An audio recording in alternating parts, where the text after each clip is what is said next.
So you find yourself very aware of the idea of patterns in your work?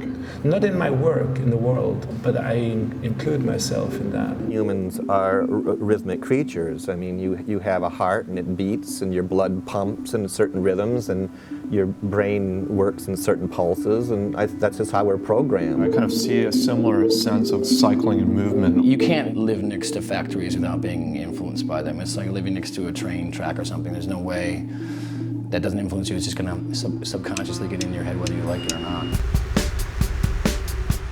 As a little kid, I really liked these very, very simple things, like the sounds of humming or the sounds of wind. And there's this amazing sound that prop planes make. I hear an engine. Like that kind of self-phasing prop engine almost sounds like a church organ. What was kind of interesting to me was that architecture could make complete fictions, a total sort of form that you could enter and suddenly believe in. Reality is a process. So we are a tiny little processing plant.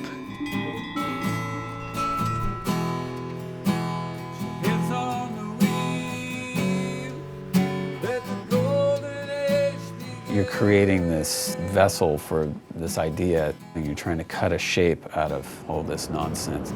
It sounds more like sculpture almost when you describe it. Yeah, exactly. Just shaped chaos. Yeah. The thing that keeps me being a performer is my interest in society's obsession with identity, because I'm not sure that I really believe identity exists.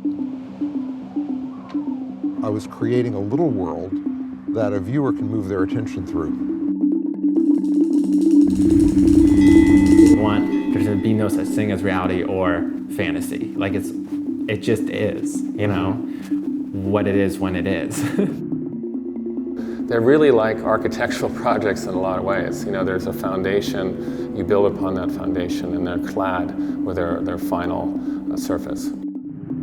It's that sense of a series, and that is something so vast. That repeats and keeps repeating and keeps repeating and keeps repeating. A way of understanding the world is breaking it down into models. The importance of a model is actually what you leave out. And that abstraction is really interesting to me. Saturation point of sign-occupied space. That image. It is all one big collage. Yeah. And when it's working well, it is a collage. Language, image, position, installation. Pop songs kind of get to the point and can change the way you feel so quickly. Everything's out of order at first. It's totally chaotic. You're going, really, this is what you're hearing. It's like discovering a new continent, you know? It's like it's a new piece of land that gets to be formed. Is the land the work that you're making? I guess so, yeah.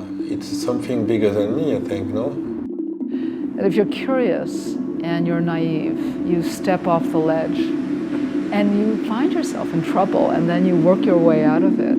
It's all the same stories, you just got to tell it the way you tell it.